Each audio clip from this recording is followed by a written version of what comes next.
It's time for Twig, This Week in Google episode 23. This week, Gina, Jeff, and I will talk about what Google should do in the year 2010. We'll also take a look at the Nexus One, which is due out this week. It's all coming up this week in Google.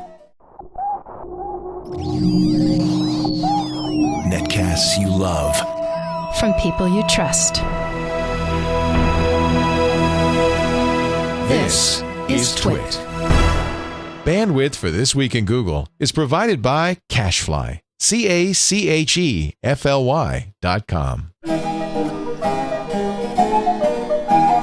This is Twig, This Week in Google, episode 23 for January 3rd, 2010. What should Google do? This Week in Google is brought to you by the new voice-activated sync, featuring hands-free calling, music and podcast search, and turn-by-turn navigation. Available exclusively on Ford, Lincoln, and Mercury vehicles. For more details, visit syncmyride.com. It's time for Twig! This Week in Google, and our guests, as always, the esteemed, the talented, the wonderful Jeff Jarvis from BuzzMachine.com, journalist and commentator on Journalist Extraordinaire. A professor of journalism at the CUNY, C-U-N-Y Journalism School, and the author of What Would Google Do, right? What would they? What would they do? What would they do? Also with us, of course, Gina Trapani from sunny San Diego. She's the author of The Complete Guide to Google Wave at CompleteWaveGuide.com. Smarterware.org is her website, and one of the founders of Lifehacker. She's a regular there as well. And today, because this is our first episode of 2010, and by the way, we are going to call it 2010. We're going to try to adhere to that to save syllables. I'm in on that campaign. No 2010 here. I think we could talk a little bit about the future, mostly because there's really not much news because everybody at Google was home with family and friends this week. We could talk a little bit about what should Google do. So if you're watching our live stream, which we do every Saturday about 2:15 Pacific, 5:15 Eastern on live.twit.tv. Just use the hashtag #Twig with your ideas of what should Google do. And I know Gina also tweeted this earlier, so you have quite a few responses to what is this year and this decade? What is it going to bring Google? But before we do that, there is one news story. January 5th, it seems absolutely clear now that the Nexus One will emerge from Google. They're having a big event, an Android event, right? Oh, yeah. Press event, right? So that's got to be, it's the same date everybody predicted. It's got to be this new HTC handset. We're seeing a lot of pictures of it now, and there's even benchmarks on YouTube. You could play a benchmark that's kind of stunning graphics speed, beautiful screen. So, Gina, you were smart. You held out. And you are celebrating your intelligence right now. Oh yeah, I'm patting myself on the back for not giving into the droid. I don't know about that yet. I haven't seen it yet. I've seen the videos look really great. Gizmodo has a fantastic video of Nexus One. I don't know. It still remains to be seen what the prices are going to be and the plans. I mean, there are lots of rumors. That'd be interesting to see. How much? $599 with no plan. I think $199 with a 2-year plan. So very similar to what you have for the iPhone, except that you can use it in Europe. From T-Mobile. It'll be a T-Mobile. It'll be T-Mobile, but you can use it in Europe too. It's unlocked. But yeah, why they didn't add in the frequency to be able to swap in my iPhone SIM from AT&T is beyond me. It strikes me that they're still treading a little cautiously, that they don't want to piss too many people off at once. So with the unlocked phone, you couldn't pop out your AT&T SIM from your iPhone and put it in? The problem is the frequencies. You get it on Edge on AT&T. It doesn't work on AT&T's 3G network. I see. So you would get Edge. So it would work with Edge. Yeah, it would work with Edge. Okay. And I'm going to Europe next month, so I hope to get it, and I'll take it with me, and I can use it there. Mm-hmm. Mm-hmm. But it's so frustrating. Yeah. I guess T-Mobile's okay. I mean, I'm using my N900 on T-Mobile right now, and it's okay, but it's just not. Don't we all want Verizon? And I guess that's why the Droid is still maybe a good choice. Gina, I want a GSM phone. Yeah, you're right. You're right. I had to give the N900 to my daughter when she went to France for 2 weeks, so she would have a unlocked GSM phone. Mm-hmm. So I don't even have the N900 right now. But no, that's a good point. So Gina, from what you saw in the videos, maybe you're not the best person to answer this because you don't have a Droid, but does it look different than Cupcake or Eclair or whatever, 2.0? Yeah, I mean, it looks a little bit different. It looks like they added a little, some kind of smooth transitions. First of all, it's super fast. And That's the video big that I story. saw. That's the big story. I mean, that's the big thing. And because it's so fast, because I think it has the CPU to handle it, it does nice sort of things kind of fly in, and you can touch your wallpaper. If your wallpaper is, in the video that I saw, the wallpaper was sort of looked like water, and if you touched it, that was cool. Ripples go out, which is really cool. Yeah, it was very responsive to your touch. It felt like this living thing, and the menus flew. Everything flew. Playing video, taking video, and playing it back, all much faster. I mean, I'm still using the G1, and to me, it just looked like absolute lightning. Although compared to the Droid, Gizmodo said that it is faster than the Droid. Yeah, that seems to be the consensus. Yeah. So are you going to do it, Gina? Oh yeah, Pull the trigger. No doubt. Yeah, I'm doing it. She can't wait to do it. Happy New Year to Gina. So there was that rumor that you had to get an invitation, but I haven't heard that again. That seems like an odd thing to do. I don't think they're going to. Yeah, I haven't heard that either. Yeah. So now Gizmodo was saying like 580. I guess the prices were close to what Jeff said. It seems like the prices are. There's rumors, but it's not for sure. But it sounds like the T-Mobile deal is going to be like $80 a month. Yeah, T-Mobile was very smart. Getting ready for this, they created this a couple of new, I think, very innovative account plans that are kind of bring your own phone and unlimited call everybody, all the data you can eat and like that. And I think there's a 79 and a 99. And I thought these were very interesting. They're the first U.S.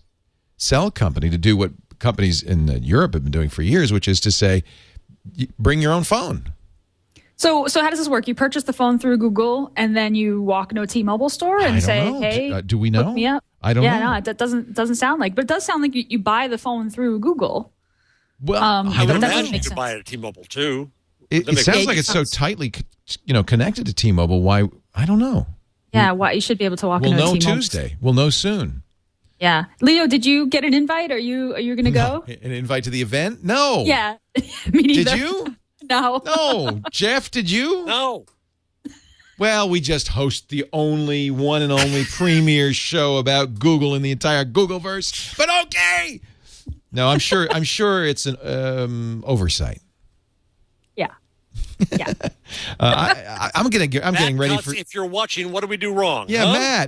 Matt. What did we do? We're gonna be getting. I couldn't go anyway. We're getting ready for CES the next day. We're leaving, but I think what we're going to end up doing. First of all, there is an Android event Friday night at CES in Vegas, so we're going to cover that live. Cool. I think what we'll probably be doing is kind of do some sort of coverage by proxy on Tuesday. What time is the event? I thought it was an all-day thing. All day? All day? Yeah. I feel like it started. I saw the invitation somewhere. I think we may have linked it. Okay. All day, huh? Yeah, let me see if... The thing that I've been reading, everybody, is that's now going to be a shrug, unless everybody's been wrong about what they were saying. They have to do something now. Oh, okay. It's 9:30 to 1. Well, lunch is at noon. That's a long so it's basically time. 9:30 to 1. That's why they didn't invite us, because of lunch. The presentation is basically from 10 to 11. And then there's a Q&A 11 to 11:30, demonstrations 11:30 to 1. Oh, okay. Over with lunch. So I think you probably, if you go, you get a free Nexus you One. get a free phone. Yeah. You think? Sure. Why not? They're Google. They got a lot of money. For the press, though? If you're press. Well, who better to give it to? The developers. Okay, you're both, Gina. You win. Hands down, she should get a free one. But I mean, so they gave out the G1 at Google I/O, right? Which is primarily a developer event. It'd be interesting to see if they give them out to press. Engadget had a story this week that that said that T-Mobile in its internal documents that I guess somebody saw on the net or whatever say that Google is scheduled to launch a new Android device in early January.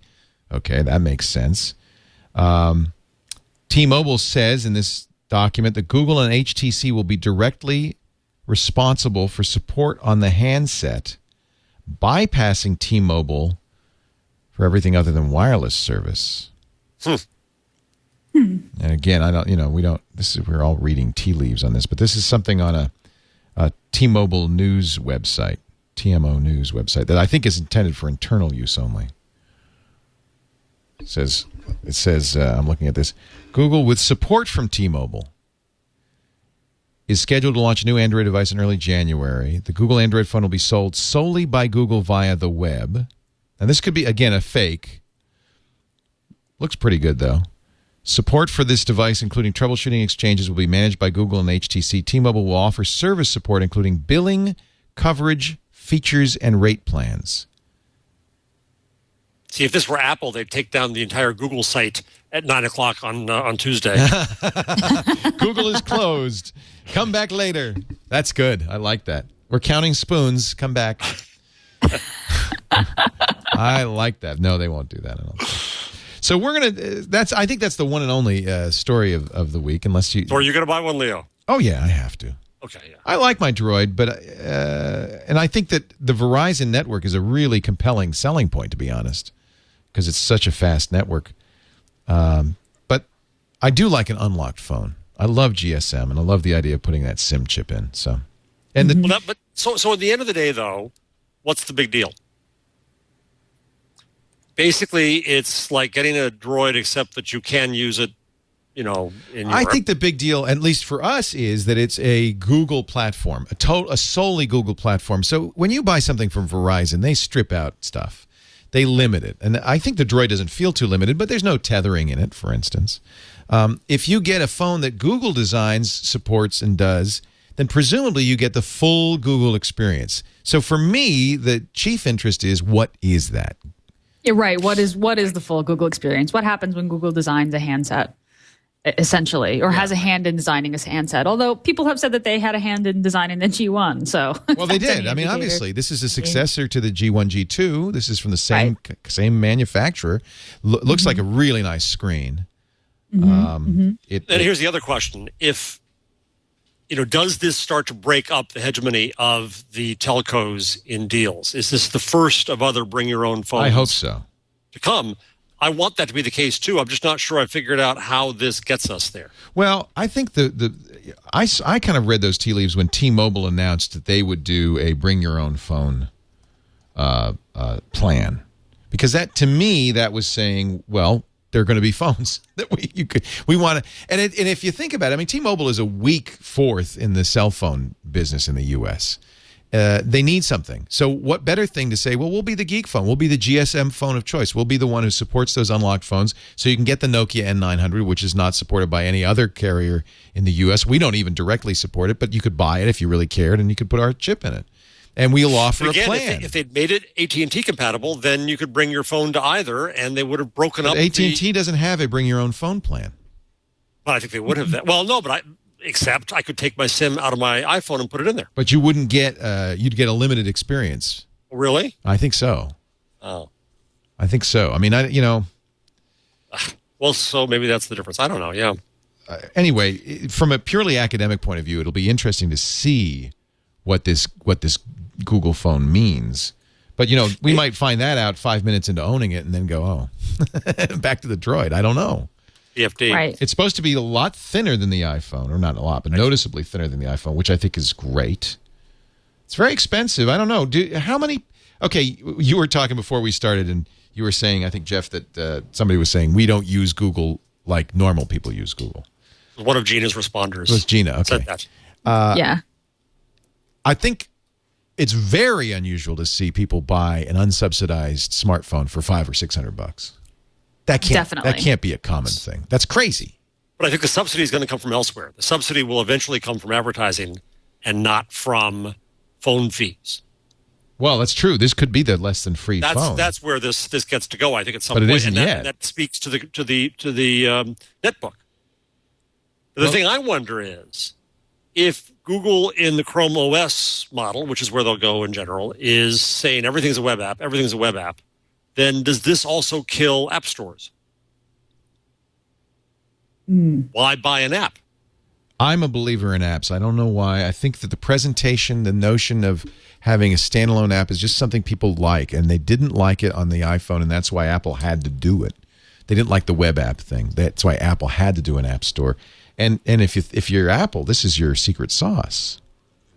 Right? But don't you see Apple sort of swinging back into web apps with like Pastry Kit and with that's where they'd like to be, but I don't think customers want that. I think that's what Apple wants. And what about developers, Gina? Wouldn't you prefer to be doing a standalone app that you can charge money for? So there's this deliverable thing. It's not a web page. It's a deliverable thing that you install. Isn't that more desirable to a developer? Well, the money's certainly desirable. Well, but that's what the I'm. idea Yeah. of developing once and having it work across every, all smartphones with modern web browsers, like a web app, that's pretty desirable too. I mean, of course, we had that with Java. Well, right. And look how that worked out. That didn't work out so good. It didn't work out so well. Yeah. I mean, yeah, certainly the market, is making money from your app is a big draw, and you can still do things, with an app that you can't do with a web app. But I'm interested to see what happens when mobile web browsers with HTML5 and offline capabilities, when you can create an app which has a very close to a native app experience. How many of those maybe just the free apps turn into web apps. I don't know. I think there's going to be a hybrid model where there's a little bit of both. Yeah, I think you're right, but I just still wonder when you get to the point where you have a Chrome OS machine that basically looks like a bloated phone and operates only with web apps, or because I haven't heard any noise about there being kind of an app store or ability to run separate apps on Chrome OS, right? Right. So what makes a phone pretty soon that much different from a tablet or whatever Apple's going to come out with or anything else? I mean, to me, the line is going to blur and disappear. The URL supposedly starting at 9 a.m. I don't know if that's Pacific or Eastern on Tuesday will be google.com/phone. It's a 404 if you go there right now. Although, according to Gizmodo, there's a JavaScript countdown hidden in the HTML of the page. No way, really? That's what Google.com/phone. Well, but it's a phone. It's a 404 now, but google.com/support/phone. Uh-huh. Let me see if I view source, if I can see the HTML countdown. That would be pretty funny if they left that in the source. I don't know. Google.com/support/phone. Does seem like there's an awful lot in here for a not available message page. Yeah. JavaScript. Urchin's in there. The Urchin tracker goes to the same page. Yeah. I don't know. That's interesting. We'll see. Yeah. We'll see. I don't. We'll see. It's exciting. I'm excited. That's going to be the big story of the beginning of the week, and then of course at the beginning of the month, I should say, and then at the end of the month, the Apple tablet. Yep. Which may make all of this moot. Who knows? Is there any chance you're going to buy the Nexus One and then regret it because the Apple tablet's sexier? Yeah, definitely. You asking me or just in general? Yeah. In my case, yeah, I regret every purchase. Do you really? Well, yeah, I bought the does your Droid. wife And make you regret it? No. It doesn't have to go through her. It goes through my my CFO. She makes me regret it. She says, "What did you buy this month?" No, I have to buy it. But at the same time, there's always the next thing. No matter what, it's always just the way it is. There's nothing you can do about it. That's life. So we're going to talk about. In fact, Gina, you got some great tweets. What should Google do? Not what could or would, but what should Google do in 2010 and beyond? What would you do if you had all that money and all that power? A lot of people are doing predictions, and I'm very curious what our audience predicts and what you guys predict, and we'll talk about that in just a second. I can make one prediction, and I know this is going to come true. Come Thursday, I'm going to be driving down to CES. Actually, I'm flying. But we're going to drive down. We've got a Lincoln MKT with the Ford Sync installed, and we're going to drive down with all of our gear, and we're going to start our live coverage of CES, which will include, by the way, the Android Party, which is on Friday. It's going to be a blast. The Consumer Electronics Show. Lots to see, lots to do. And we want to thank the folks at Sync who've made this possible by sponsoring our trip down there. In fact, they're getting us the CEO of Ford to talk to and the designer behind Sync. Because I understand there's some big announcements for Sync. Sync is, of course, the hands-free Bluetooth calling, music and podcast search, turn-by-turn navigation system that comes in new Ford, Lincoln, and Mercury vehicles. It is amazing. You can find out more by going to syncmyride.com. That's the site for owners of Sync. So I go there and I download updates to my software. I download my vehicle health reports, things like that. It's all there, syncmyride.com. But you can go and just take a tour. They have lots of video up there. We are going to be there. Paul Thurrott from Windows Weekly, Dick DeBartolo from the Daily GizWiz, Ryan Shrout from This Week in Computer Hardware, Scott Wilkinson from Home Theater Geeks, and many others, including Ryan Block from GDGT, Will Harris. Dr. Kiki and I will be doing coverage of the parties on Wednesday night and Thursday night, and all day Friday, Saturday, and Sunday at live.twit.tv. So if you can't make it to Vegas for the Consumer Electronics Show, come to twit.tv for all the coverage. We have podcasts you can download or watch live at live.twit.tv. And if you're in the area, come by and say, hey, I'd like to see that Lincoln and the Sync in there. And I'll give you a little tour. Or you could just go to your local Ford, Lincoln, or Mercury dealer and say, I'd like to test drive the Sync. SyncMyRide.com. Thanks so much to Sync and all of our sponsors. We cannot wait to bring you CES Live, brought to you by Sync. SyncMyRide.com. So before we get to the thoughts from our listeners, do you, Jeff, do you have some thoughts about what should Google do in 2010? No, not really. Are they on the right track? Are they doing exactly what they should be doing? More of the same? I think that it's more about prognosticating what they're thinking. It's like trying to see behind the man behind the curtain in Oz. And I think we're going to see a lot more mobile data, a lot more efforts to get a tremendous amount of data about local, and that's going to be a huge thing this year. And I think we're going to be surprised about what comes out there. I think we'll find one-size-fits-all search disappearing more, and with it, some measure of the dark art of SEO. And I think that's probably a good thing. It starts to make search a little more valuable again. It ruins some business models along the way. And finally, I think we'll see an emphasis on web apps, given the Chrome OS, and ways that they will try to support that. One of the predictions that I saw on, where was it? The Google operating system blog was that they will likely come up with a more of a framework for creation of web apps to make them better. I think that all makes some sense. Do you think search is even that important to Google going forward? Or I guess they're not transitioned away from it, but ultimately search seems to be less and less important to them. Well, you wouldn't exactly drop it. No. No. It is the majority of the business by far. It's 91% of their revenue is advertising. A lot that's based on search, not all of it. But I think strategically they know they've got to go beyond search. They have to maintain preeminence in search. It would be really stupid to let Bing come in and take over too much turf. They've got to keep developing that. But no, I agree. Strategically, they're going to go more toward, dare I say it, once for the start of the year, the hyper-personal news stream. They'll go to things that are more live, more customized for you, more trying to make sense of the world that you live in. I'd go even farther than news stream, the hyper-personal infos. I mean, this hyper-personal stream. I mean, the more Google knows about you, the more everything it does is tailored around you. And not just stream, but locale. Yes, that's right. Look at the stuff we talked about last week, the whole idea that you look around yourself and Google knows everything about where you're standing and in the context of you and what you're doing. Yes. Absolutely. Gina, what are your thoughts?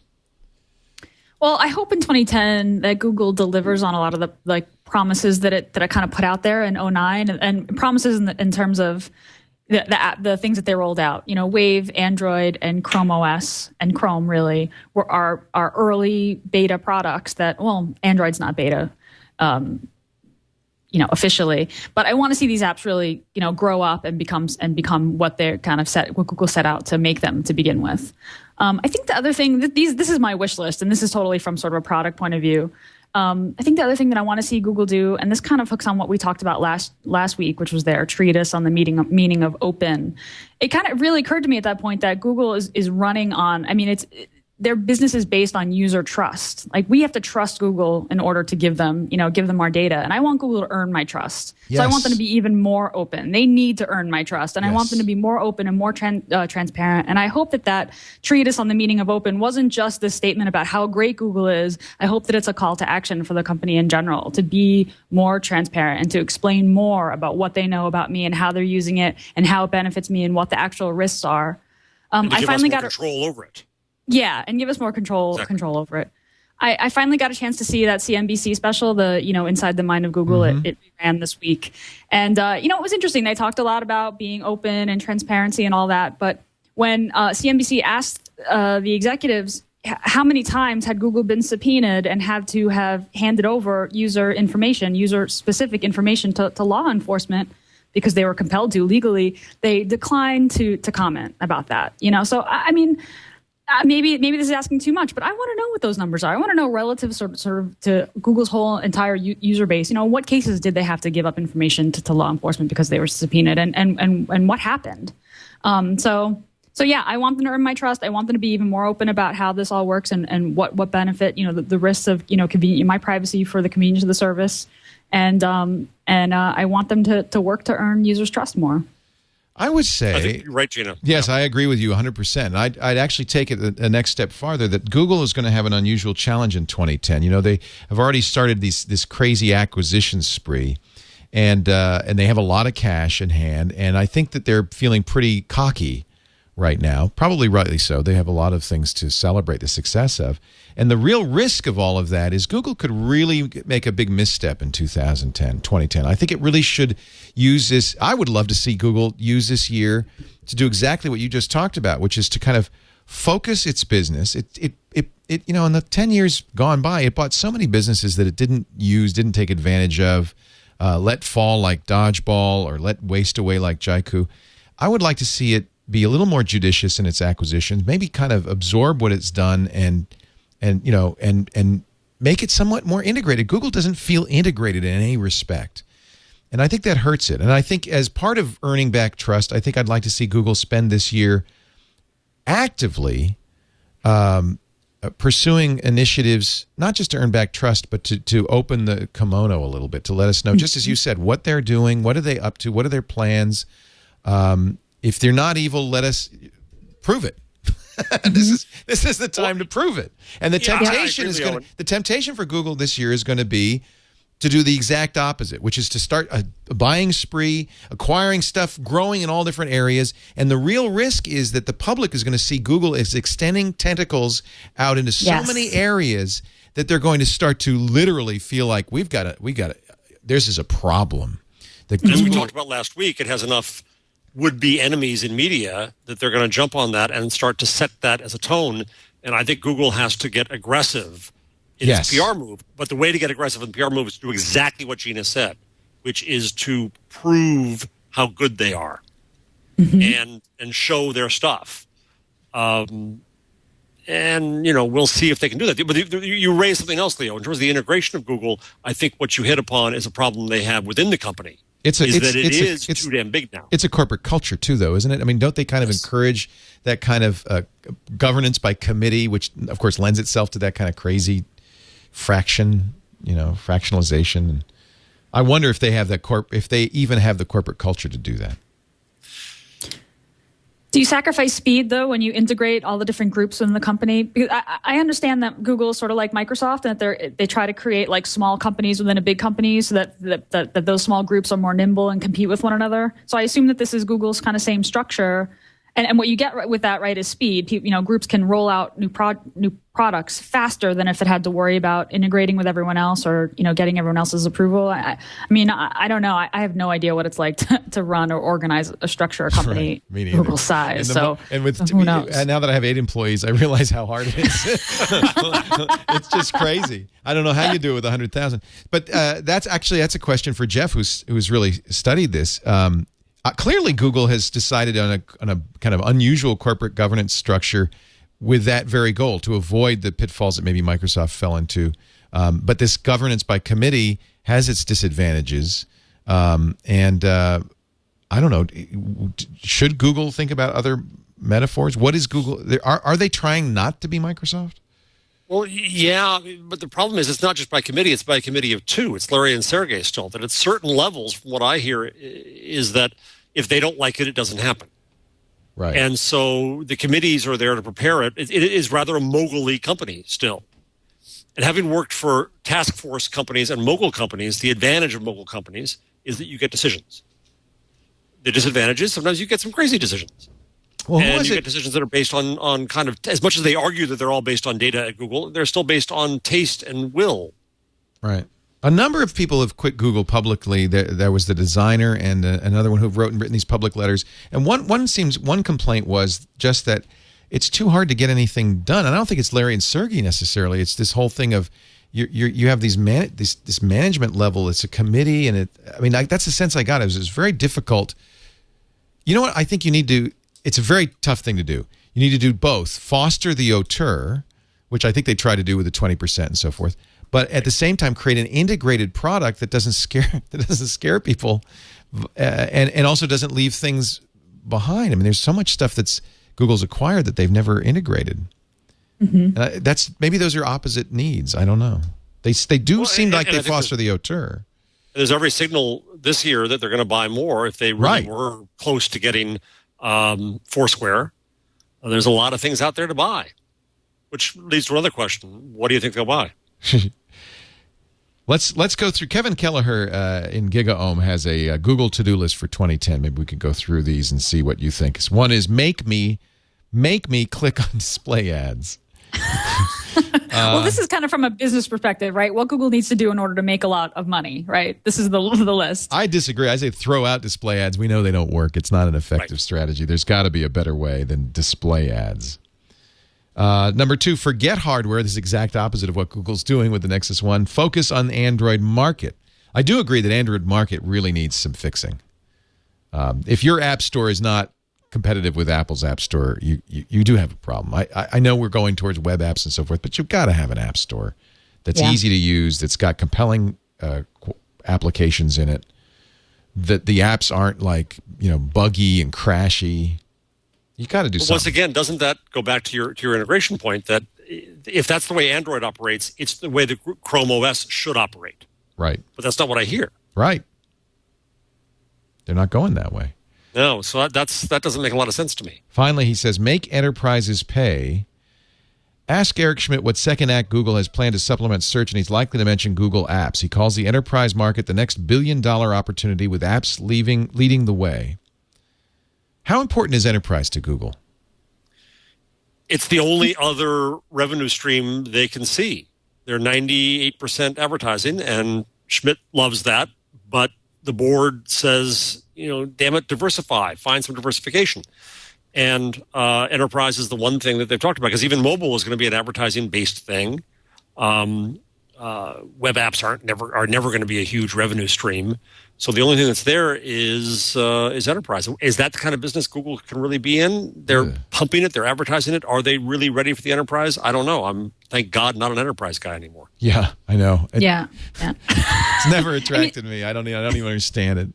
Yeah, I mean, it does. I'm not either. So I should just preface this by saying that. But I think we're at a point where, you start a company or you even have a smaller, medium-sized company. You just don't want to pay the IT guy to set up the Exchange server anymore. I mean, you just want to tackle, and spend your money in different places. So I do think enterprise is probably a revenue stream for them. But, I was thinking, all Google needs is, one bad, breach, data breach or security problem or information leak, kind of what happened with AOL when AOL released that search data, right. On purpose. But it's not like Google hasn't had kind of minor embarrassing leaks of internal documents and stuff, right? So all Google needs is kind of one event where, user data is improperly revealed. And I think that it's just kind of this, the trust house of cards just kind of all falls down because the media will jump all over that. And, I just kind of feel like something is going to happen like that eventually, right? I mean, doesn't it happen to every? Doesn't Seems every inevitable. company, Well, has it ever happened to Salesforce or to Amazon Web Services? Oh, that's a good question. I don't think so. That is a good question. I think so. That is a good question. You can bet that they've got a lot of people working their butt off to make sure it doesn't happen. Oh, I'm surely the most brilliant minds in the business are worrying about Google security, right. No doubt. But they're also the biggest target on the internet. Exactly, the biggest hackers out there. I just bought a scale that tweets my weight, and which is stupid, but anyway, I did that, and and among other things, it uploads to Google Health if you want it to, and I thought, oh, I've never used Google Health, so I took a look at it, and I thought, well, this is kind of interesting. But I wonder what kind of adoption it's achieved, because here, this is ultimate trust. Well, the problem with Google Health is that it's not about us adopting it; it's about the health industry adopting it. Yeah, it's one thing for me to put everything in there, our data. And I have very little. Well, one thing I noticed, I would love to download my health data. Yeah, but the very limited choices of who will let you download health data into Google Health. So you're right. Another way to look at this enterprise thing is what I've been arguing they should be doing in the news business is, rather than trying to make friends with big old newspapers, they should create the very open framework that enables anybody to do news. And I think that enterprise can, in essence, be that. It's the very open framework that lets anybody do business. And if they thought like that, it's a Microsoft killer. It's a revenue stream because it's got to have professional support. I think there's opportunity there, but the funny thing about Google is, on the one hand, people say, oh, it's a one-trick pony. All it is search. Of course, it's really two tricks. It's search and advertising. And on the other hand, you could say, well, that'd be just distracting as hell, and that's trying to stretch out too far. I don't know strategically what I'd do. But I think that there is a way that Google is big enough now and has enough services in there. But the problem is they're all messy. Yeah. They don't feel professional. Not that Microsoft is a very odd view of professional. It means confuse the hell out of yourself and scratch your head a lot trying to figure out what Bill means. But Google has another flavor of that. And I think if you compare it to something like Salesforce, that really knows how to serve a business and what a business needs. And they're in the guts and brain of a business to do that. And I don't know whether that's in Google's DNA to do that or not. So we're agreed. That's one area that Google will expand in 2010 is enterprise. That does seem like a good place for Google to go. Yeah. Yeah. What else? Okay, let's talk about Google acquisitions. What other acquisitions? It seems like Google's done a lot of location-based applications, and it hasn't really done anything well with location. I'm sure that one of the reasons they bought Jaiku was because that was an early player in locations-based applications, and they got the two principals there, Yuri and Petri, to come in as engineers, and I would expect them to be working on location. But if Google Latitude is the best Google can do with location, that's a little disappointing. And they could have had Foursquare. They just pissed off the founders of Foursquare. Is that what happened? So they came close and they... Well, no, in the sense that the people who created Foursquare created... Dodgeball. That's right. Dodgeball. They chased him away. Yeah, you're right. They had Dodgeball and they didn't do anything with it.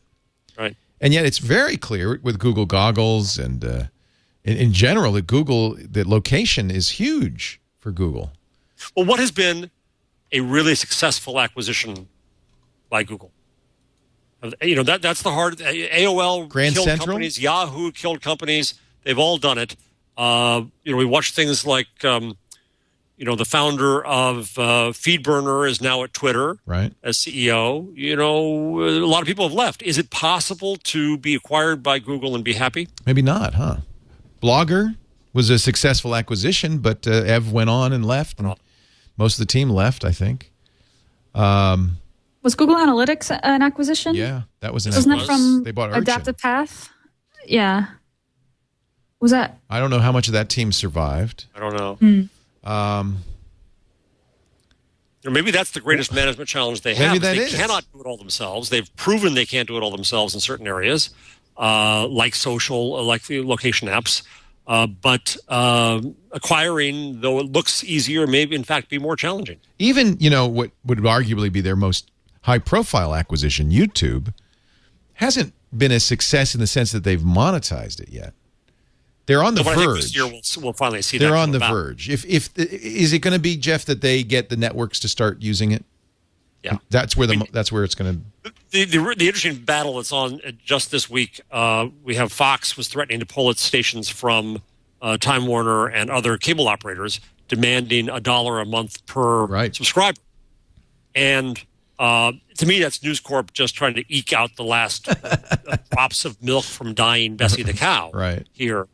Because what it's really going to do, I think, is it's going to increase the cost of cable. Those fees will get shared, they will then get passed on to users. Users will scream. The FCC will come in and finally demand a la carte TV, and that will kill all kinds of cable channels that are subsidized by bundles now.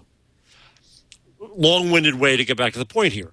I think that Hulu and YouTube then become even better positioned to be the future of television. And News Corp knows it too, since they, co-founded Hulu. Right. But so I think that they want to use Hulu rather than YouTube. I think they want to do Hulu's the model.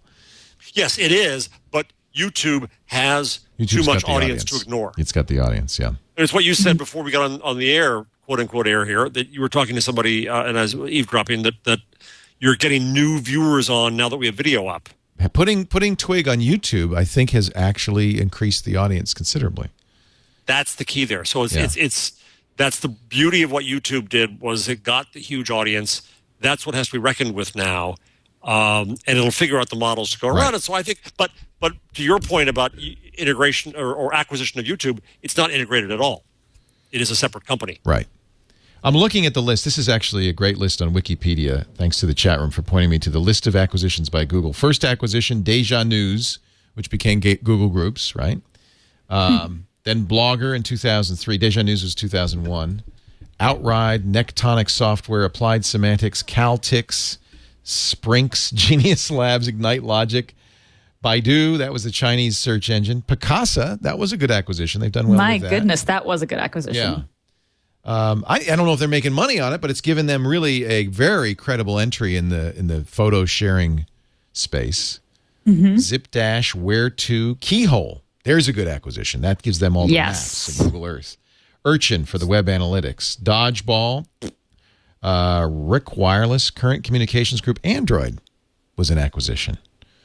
What? It was? Yeah. Really? Oh. It's my memory that Android wasn't very far along when they acquired it. Wow, I forgot that. Yeah. Or never knew it. No. A lot of companies nobody ever heard of. DMark, MeasureMap, Upstartle, Last Software, Orion, 2Web, Nevin. YouTube was 2006. JotSpot. Whoops. Whoops. That one didn't go so well. Just going through DoubleClick. That DoubleClick went well. DoubleClick's important. That's a very important part of the puzzle. FeedBurner. $100 million for FeedBurner. Grand Central, $45 million. I love Google Voice, but it's still not public. Right. Postini, that basically kind of helped fuel Gmail.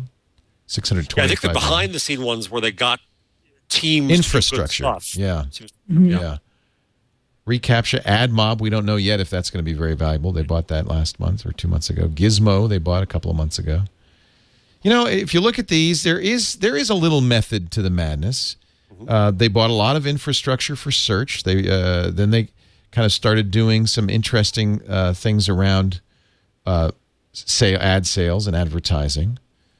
But of late, the 2009 acquisitions, Onto, that was video compression. Recaptcha, I don't know why they bought that. AdMob, that makes sense. AdMob was doing very well in the the iPhone ad space. Gizmo, I guess maybe I don't know why they would buy Gizmo. TerraCent, which is more online advertising, and AppJet, which is Etherpad. Those are their acquisitions in 2009. None of those, could you say, really made much of a difference yet. And they were light on acquisitions in 2009. They're going to get heavy again in 2010. Yeah. 2008 was even lighter. They only bought two things in 2008. Wow. Yeah. Two things I never heard of. Omnisio, which is online video. That went to YouTube, I guess more infrastructure. And TNC, Tatter and Company. Weblog software. I don't even know. What's textcube.com? I don't know. That's what they say it turned into. It's Chinese or Korean. It's Korean, yeah. Korean. Connection through content creation. So, 2008 was even weaker. So this the year that they go crazy, I guess, with buying stuff. And I think there's such a huge risk with Google trying to absorb a lot of more stuff. I'd sure like to see them retrench maybe a little bit and try to make sense of what they've got. So you think there's any chance they're going to try to buy Twitter or Facebook or something big? They don't have anything like that, do they? No. I mean, they have Orkut. Oh, yeah. That went well. That was Sorry. internal. That was internally developed. Well, it's huge in, what is it, Brazil? It's huge somewhere. Brazil, I think it was also big in India, but now I think it's getting beaten in India by others. It's funny. It just shows you, for a long time they used to say the first mover advantage. And I always thought that was a little suspect. And I think if you look at social media, Friendster or Cut, both of which predated Facebook, Facebook, right time, right place, and somehow did something magic. It wasn't the first mover by any means. And you see that time and time again, actually. I just joined vKontakte today, the Russian one. Ooh. You have Yuri Milner. I bet Yuri Milner, who's the guy who invested in Facebook, who got the huge investment. Yeah. He's also a big investor in vKontakte. And they have an English version of sorts, but I can't make any friends there because I don't even understand the alphabet. Boy, if you think about it, though, somebody said this in the chat room, it's true. Google might be the only company that could figure out how to monetize Twitter and Facebook. They might actually have something intelligent to do. All right, we've got a lot of tweets. I know, Gina, you got a ton of tweets from listeners who have ideas. Before we do that, I just want to show you one thing.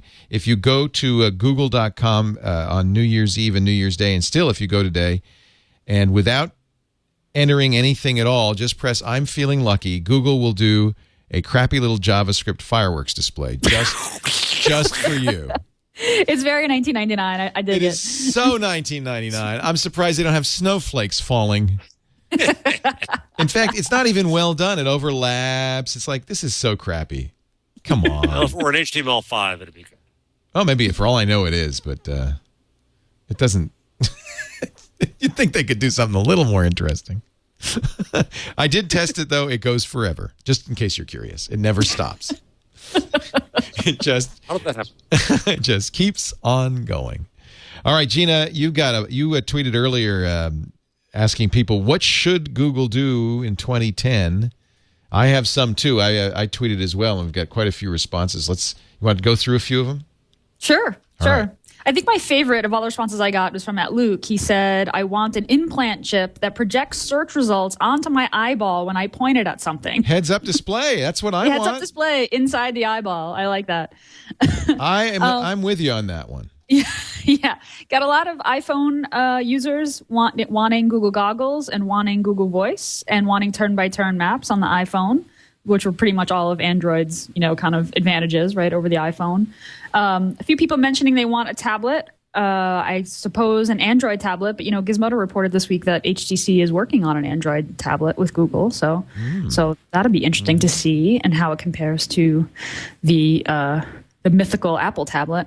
Wait, hold right there. So an Android tablet as opposed to a Chrome OS netbook? Yeah, I know. Does it make sense? Doesn't. Well, No. I mean, there's touch. That'll be touch. Android. Well, there's a big difference in Android and Chrome OS. Chrome OS is just a browser. Android has apps. Right. I would. That's why I keep coming back to that. I'm very confused by that strategically. Well, because you can have a big phone or a little computer, right?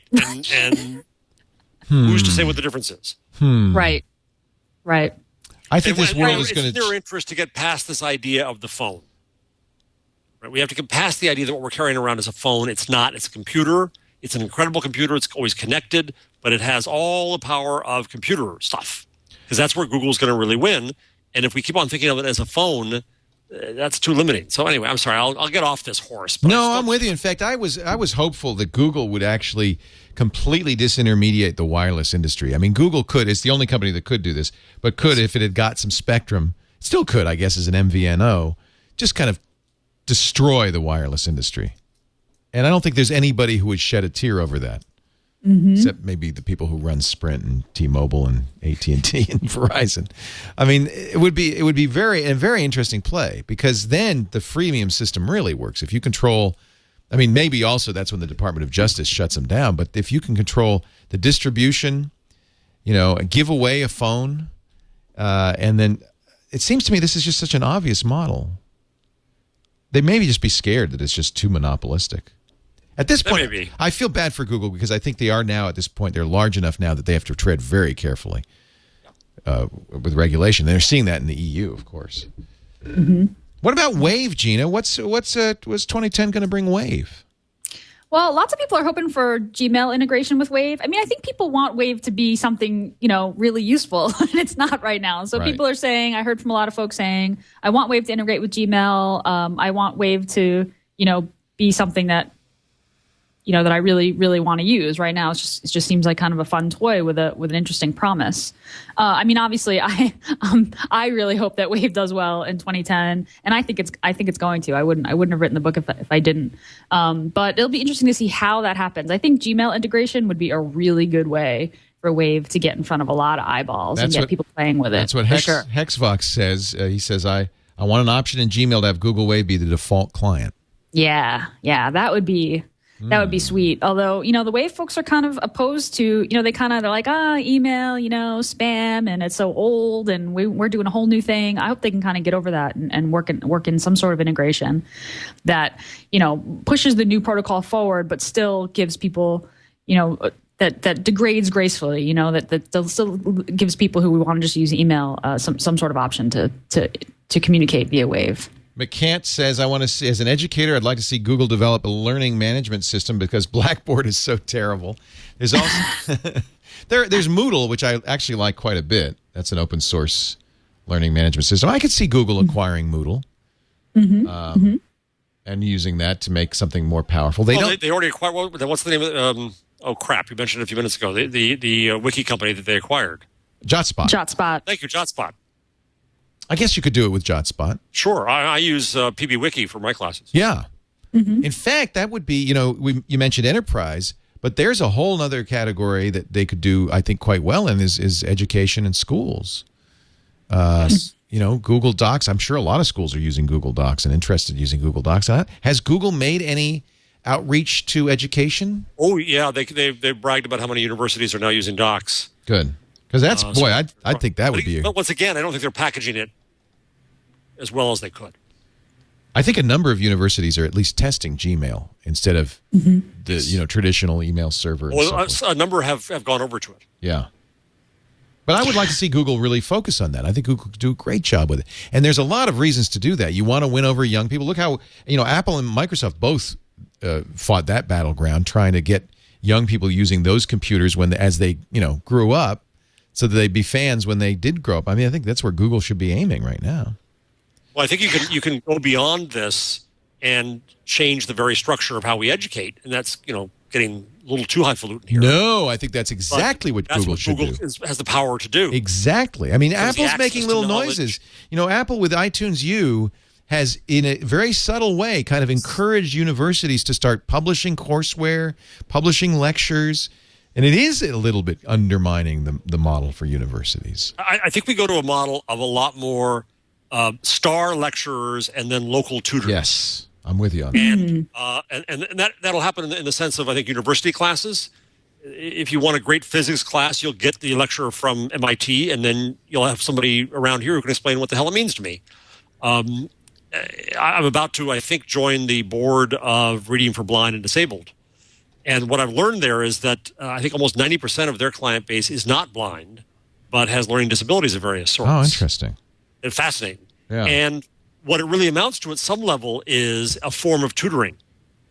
And so there are new tutoring platforms, things like that you have. If you dissect education into its core components of the information, books or whatever, the explication, lectures, and then the education, the tutoring, I think Google could do amazing things of creating a new structure around that.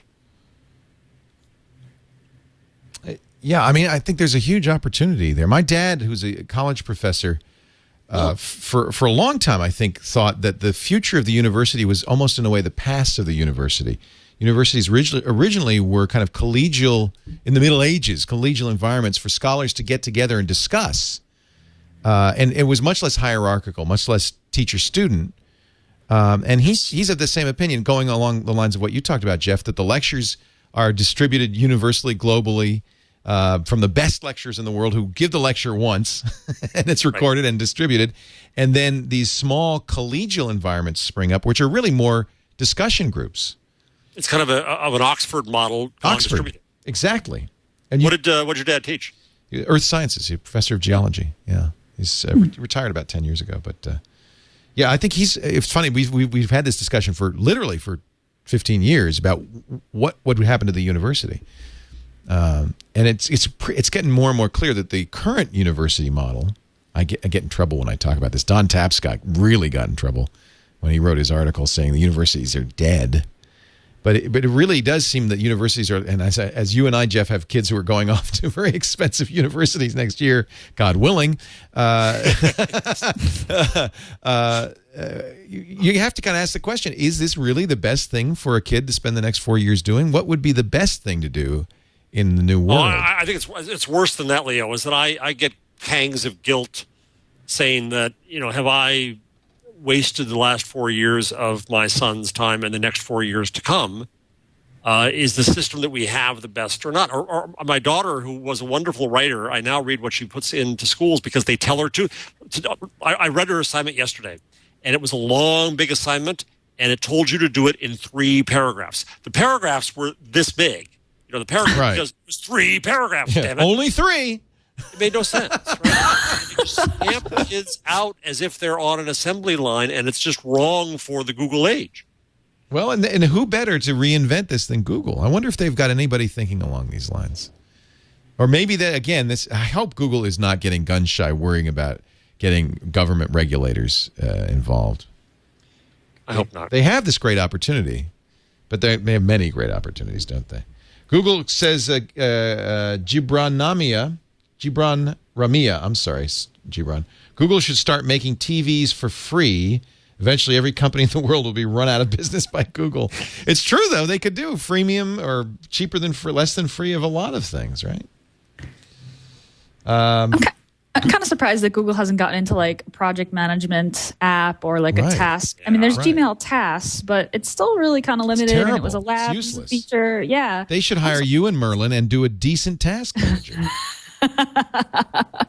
I mean, I really think it's kind of needed. Some sort of organization app, productivity app. It seems like this big gaping hole in their offerings, especially if they want to go enterprise, right? I mean, with Outlook, right, the 3 things that you have: calendar, email, notes, and to do, and they don't do that anything. Gmail task isn't quite. I should know this, but I don't. How do they manage tasks within Google? It's just a list: 1, 2, 3, 4, 5 with a checkbox. That's it. It has no productivity features at all. No, I don't. You mean, Jeff? Were you asking how do they manage projects within Google? Yes. Within the company? Internally. Right. I'm sorry, I don't know. That's an excellent question. They must have an something. Excellent question. On the rare moments when I visit, I try to stick my nose up over the hidden area so you can see the screens and the whiteboards. I think it's whiteboards is how they manage tasks. Yeah, exactly. That's it. Put it on a whiteboard. I think they erased the big whiteboard that they had about world domination. Remember that? In the lobby of one of the buildings. It was like a 100-foot long whiteboard that was like the business plan. It was hysterical because people would write, crazy, the kind of things we're talking about right now, dominate the network television industry. Vince Cerf was on there, a lot of people, and I think that they got rid of it. Oh. It should be a shame. I hope they took lots of pictures before they did. Evidence. Evidence. Maybe that's why. They didn't want the DOJ to come in. It's discoverable. CC Heath on Twitter says Google should buy Spotify. Should they get in the music business? Yeah, I saw folks said that they should not only buy it but make it free. Make it free. I think that industry. That's not going to happen. No. It's not. Google's not the destroyer of industries. That's not their aim, is it? Well, but that's the point you raised, I think, last time, Leo, when you said, "Oh my God, it's a revolution." No, that's not their aim. But what happens? Side effect. Google abhors waste. Right. Right? The internet abhors middlemen. And when you let the internet do what it's supposed to do, and if you enable it to do what it's supposed to do, which is what Google specializes in, you are going to kill middlemen, and you are going to kill the waste that went into their pockets. And it's going to stay in the marketplace. And so everything gets cheaper. If not free, cheaper. Right. Here's a good one. I don't know why Google never did this. Hello, D-Lo says Google should do a job board. There's no Google Jobs thing, is there? That's a very lucrative sector in the internet. I want to put the last nail in the coffin of the newspaper business. That'll be cool. Oh, come on. Okay, that's it. They're gone. Rupert, what they're doing is they're dangling this over Rupert's head. We still haven't done a job board. Soon, though, because they'll have real estate up on local. Are they going to do real estate? Well, you have to. You're gonna see. If I'm going to look at my world around me and say, "Oh, that place is for sale." Right? It's inevitable. It's data that's already up there online. All they have to do is curate it and present it. Acquire Zillow. Exactly. I love Zillow. Zillow's great. Yeah. And was- Zillow, I had by the someone way, say- I went to a meeting of realtors, and realtors generally hate me because I said that they're middlemen and they're not worth 6%. Right. But they had me into their meeting, and Zillow was there. What I didn't realize is Zillow very Google-like. If you come in and start pricing your home and seeing what your home is worth and what your neighbors' homes are worth, guess what? The odds are you're going to be selling your home. Oh. So Zillow knows homes that are going to go on the market before they go on the market. Ooh. Isn't that cool? That's smart. Intent. Predicting intent. Yeah. Yeah, it's all intent. Predicting. Speaking of acquisitions, I had someone say, buy Fever, buy Skype, and buy Zoho. What do you think about what is, them What buying is Skype? Fever? Fever is an RSS reader that it's kind of an RSS reader with smarts. It's an independently RSS is developed dead. PHP. Yeah, I mean it would kind of give Google Reader smarts that it doesn't have. Do you But use Reader think- still? I stopped using Reader. I tried and tried. It's over. Yeah. It's too much. I use Twitter and Friend Feed to let me know what I should look at. So RSS, Yeah. wait, go back to that, Leo. RSS isn't dead. I know Dave Weiner hates it when I Only say Dave that. Weiner right now. It's not dead. It's an infrastructure, though. It's not. It's it's going to be. It's used. We use it. It's used for podcasts. We use it for all the time. But and it's going to be used in a lot of ways. What I really should say, and I think what people mean when they say that, is readers are dead. Aggregators like are dead. launching your RSS reader Yeah. is not something that people are going to do. Jeff, do you read an RSS? I got to tell you, what I actually read first is all my ego feeds, Yeah. right? Because that People it brings will it together. people will say conveniently. something to you. They'll say, "Hey, Jeff, Yeah. you should see this." So when it is valuable for the conversation and my ego, I use that. I look at a few things because it's just a convenient way to do it. I read paid content in RSS because I like the formatting better probably than the site. Oh, that's interesting. Other than that, no. My RSS reader has a legacy of hundreds of feeds. What'll happen is on a quiet Sunday night, I'll end up going back through and catching up with people, which I could do by going to their site. It's just a little easier doing the reader, but we're not really using it the way it's meant to do. So no Fever. How about Skype? Should Google's? I don't think Skype's proprietary. I think Gizmo made sense because Gizmo is SIP and is open standards. Skype is such an unopen standard, and it would be so expensive. But Google already has Google Voice has VoIP, right? Yeah. It's kind of weird VoIP. Yes. It's very latent VoIP, but it does have VoIP. And they even Does do Skype have video. work well on Android phones? Yeah. I use Does it work Fring. only on Wi-Fi, or does it work on the telco network? Oh, I don't know. That's a good question. Probably. I don't. That's a really good question. That's a really good question. On the That's iPhone, true. you can only use Skype Yeah. on Wi-Fi. It's limited. On Wi-Fi, yeah. That's a really good question. Yeah, Of course, for sure. Google Voice works on Android. Do I even have Skype on Android? I don't see Skype on here. I think I use Fring, which gives you an interface to your Skype. Well, that's an interesting question. I can't see Verizon allowing people to use Skype on its network. But Google wouldn't care. No, Google. That's exactly the kind of thing that you might see on a Nexus One that you would never see Right. on a Verizon phone. So they already have Gizmo. What was the third one? Zoho. Zoho. Do they need Zoho? That's a good question. I mean, Zoho has a heck of a lot of products that Google doesn't, like Project Manager, CRM. I would let Zoho remain independent just so that you can say, hey, there's competition.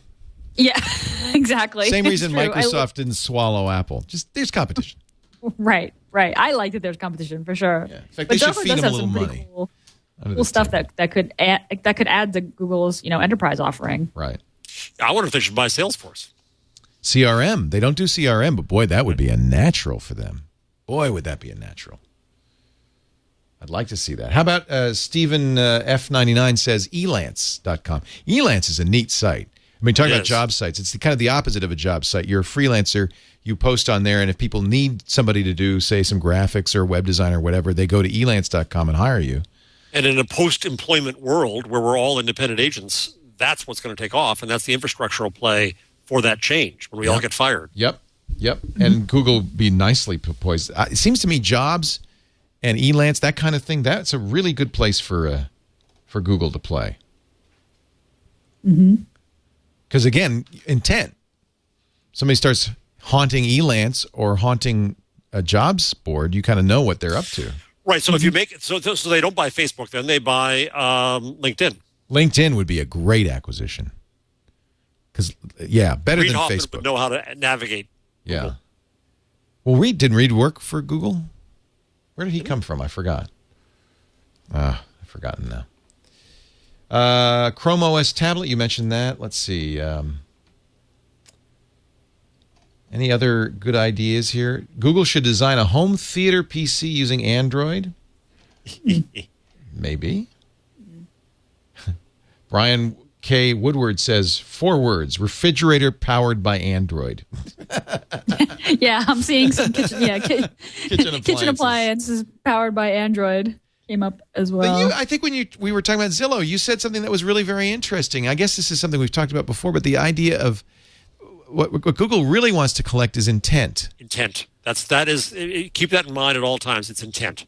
The more that they can predict what we want and give it to us before we even ask, the better position they are in, both from the content perspective, the service perspective, and also especially from the advertising perspective. All right. What about Google killing the cable business? Yay! Nobody complained about that. Yay! That's what I think we're seeing coming up. Because, look at this string now. So you have News Corp getting up to $1 a month per subscriber from places like Time Warner. Time Warner is going to pass that on. Every other broadcaster is going to do it. Cablevision out my way just dropped Scripps stuff because there's a similar fight going on.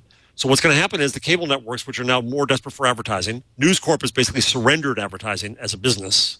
And if you think about what they're doing with newspapers and paywalls and with MySpace and not performing, and now with TV stations.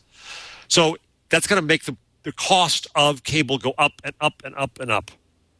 And you go back to what we said about Hulu and YouTube.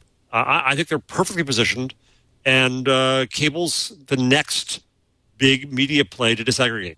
TJ Simmons would go one step further. He says Google should turn on its dark fiber and give America cheap or free access to the net. Not only kill the cable industry, kill the internet service, do the whole thing.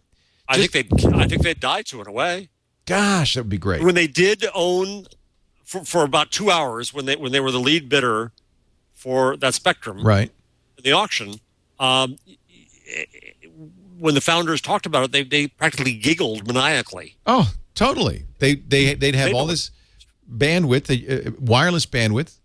Just say, hey, but they're kind of doing that. They're nudging along with the free Wi-Fi in the airports and free Wi-Fi in cities. They're kind of. I think that. Well, if you're going to look at prime directives of Google, right? One, as Gina said, is intent, and the other is the more people use the internet, the more Google benefits. Right. We get some percentage of everything as long as you're using the internet.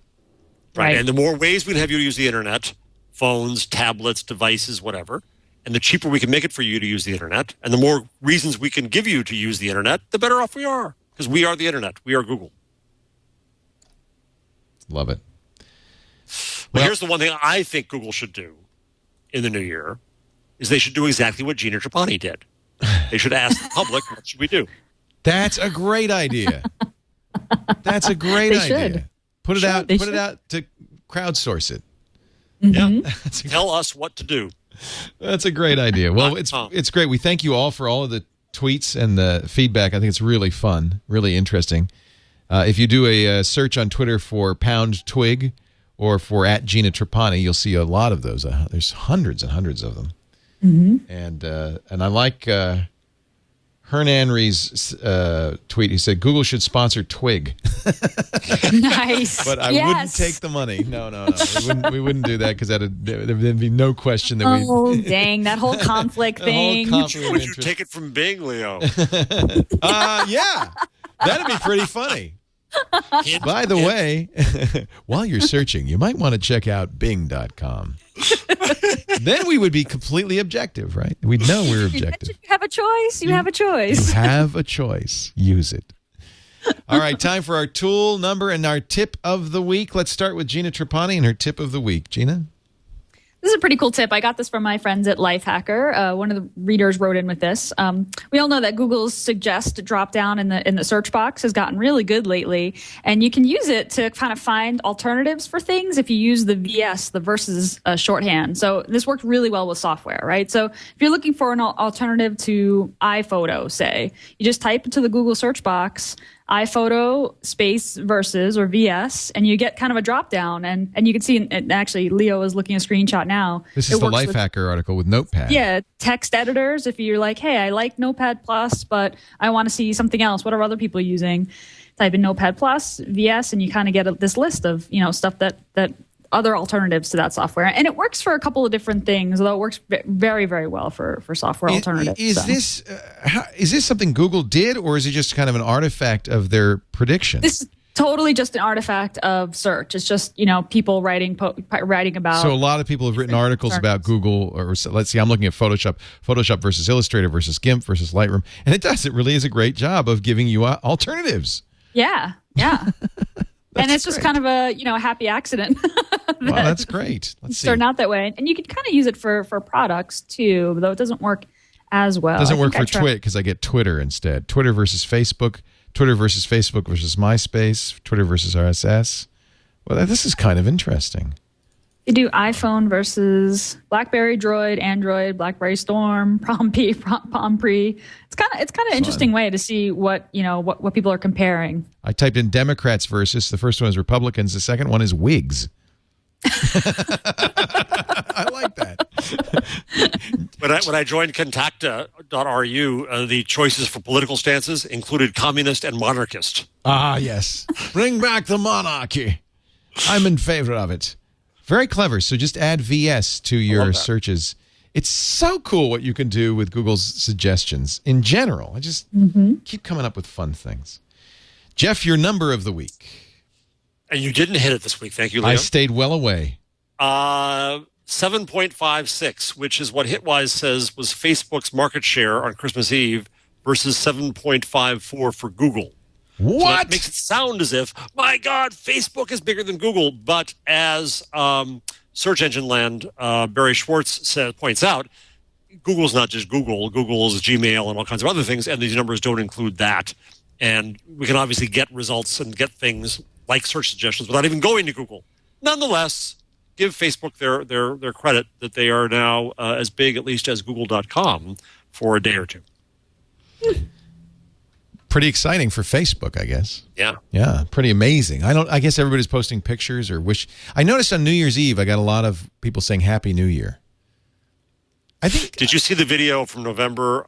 Married couple stood at the altar, and as the minister was saying, husband and wife, the guy pulled out his computer or pulled out his iPhone and started changing his status. So maybe on Christmas Eve, people were changing their status. Oh, that's it. They got and who they were and all that stuff, right? You just need an excuse, don't you? It's life hacking. It's live streaming. It's part of your life, right? Somebody suggested we type in Tiger Woods versus. Uh-oh. No, actually, it's pretty normal. Or Tiger Woods with. Tiger Woods versus with might be interesting. My Google tool of the week is, as I mentioned earlier, Google Health, which I had never really paid much attention to until I got this Wi-Fi scale that tweets and posts my weight to Google Health. So I kind of went to my Google Health account and I started putting stuff in because it's kind of cool. I mean, it's a way to store things like drug interactions, conditions, medications, procedures. What's missing, unfortunately, is the ability to import your medical records from a lot of places. There's a few, some drugstores, Blue Cross and Blue Shield of Massachusetts, Harvard's Pilgrim Healthcare, but really it's surprising the dearth of health insurance companies that let you import into Google Health. And I think this would be this is what's missing. What a useful tool this would be. And I'd like to encourage my healthcare provider, Kaiser, which is very computerized. My doctor, when I go into the doctor, he doesn't look at me, he just looks at his computer the whole time. Are you allowed to email your doctor? I am, and he responds like that. Wow. And no, they really are moving in that direction. And of course, President Obama, this is part of his healthcare initiative, is the computerization of healthcare records, the portability of healthcare records. Again, I think a lot of people go, I don't know if I want to tell Google that. But I do think there's a certain advantage to having this stored in a single place, and I like the idea. Doc Searles, co-author of Clue Train, is working on vendor relationship management, the counterpart to customer relationship management, and this is a key part of what he goes into. He had an operation a while ago that, the way he puts it is that he and his doctor didn't make the best decision because they didn't have easy access to all their data. Exactly. And it should be a right for us to have access to our own stuff. And, he said, instead what you have is this huge paper file, and you got to go rifling through it, and you can't find anything there. And it's just, it affects our own health. It's not just about efficiency. Exactly. I need to collate my information. I want to know this stuff. There are services that, like, this is kind of funny, Your Health by Unival. You fax them your paper medical records, and they say, have expert nurses quickly and accurately convert them to a format that can be imported into your Google Health profile. You have to pay for it, of course. That's a shame that they have to do that. But I think, there's something. The sad thing is my Kaiser stuff, I can go to Kaiser and I can see it all on my Kaiser page, but I want to get it into Google Health because people change healthcare providers. Well, Google should institute kind of an I want my MTV campaign. Yeah. Should be able to take this, I want my Google Health, and go to our doctors and demand it. Yeah. I think this is my body. Huge potential. But a potential that's completely unrealized because of the lack of support from healthcare providers. And maybe this is the time for all of us to say, "Hey, Doc, let me control my records. I'd like to store them in Google Health." Well, that's our show for the first episode of 2010. I keep wanting to say 2010. 2010. Gotcha. That got me every time. I'm going to put a little electrical buzzer in my seat. Maybe I can train myself out of it. I'm going to get an Arduino device hooked up to you. It buzzes you whenever you say 2010. That's a great idea. Make it Arduino. Gina Trapani is online, of course, at her website, smarterware.org. And you can read her on places like the Harvard Business Review, lifehacker.com. And don't forget her book, which is now available online at CompleteGoogleWave.com. No? Complete Wave Guide. Yeah, CompleteWaveGuide.com. Oh, thanks, Leo. I got it once last week. Oh, you did great. Oh, well. CompleteWaveGuide.com. Is it selling well? It is. It's doing real well. I'm very happy. It's only $6. Go buy it. Just buy it. Buy 10 of them. Gina, you got to get greedier. I'm working on the print edition right now. That'll be out this spring. Actually, if you think about it, though, I mean, you'd be lucky to get $1 a book when you write a real book. Yeah. So you're getting all $6, I presume. I'm getting a lot more per copy. Yeah. Selling it this cheap than I. You and Adam get a lot more. Yeah. Mm-hmm. Yep. That's the future publishing. CompleteWaveGuide.com. Maybe this will be the year Wave takes off. Thanks to Gina. Jeff Jarvis is a blogger at BuzzMachine.com. It is a must-read blog if you want to follow media and or just read great writing. Just such a good writer. It's really fun to read it. He's also a professor of journalism at the City University of New York in their journalism school there, and a great regular, and also does a podcast in England. Media Talk USA. Media Talk USA for The Guardian. So check out your Guardian podcast and download that. And we will be back next week, as I said, 2:15 Pacific, 5:15 Eastern, every Saturday afternoon at live.twit.tv. CES? We will be at CES, so I'm sorry. We're going to do it anyway. Well, good. I don't think so. That's a good question. Should we do it? We should do it anyway, shouldn't we? If you can do it, I'll do it. I can do it. I think we have the capability. I'll tell you what. We'll get to you. We're getting there Wednesday. We should know by then if we've got enough bandwidth on the show floor to do it live. If we do, I'd love to do it live from the CES show floor. That'd be very cool. So yeah, that'd be great. Let's plan on it, and then I'll let you know if we can't. But let's plan on it. That's a great idea. Yeah, we're going to do live coverage starting Wednesday night, Thursday night, and then all day Friday, Saturday, and Sunday, and many of our hosts will be there. It's really going to be a lot of fun. And Gina and I can both give you bets to put on the roulette wheel. Yeah, sure. Why not? Sure. Yeah, that'll be fun. We are also on YouTube, youtube.com/twit. There is a Twig channel there, so you can subscribe and watch all of our shows and embed them on your websites if you like. Google actually has a nice feature where you can do an embed with a second mark. So if there's like a pithy comment from one of our hosts, you can blog it and put it play right there from that point. That's kind of cool. And you can download the show, of course, from iTunes or twit.tv. Thanks for joining us. We'll see you next week on This Week in Google.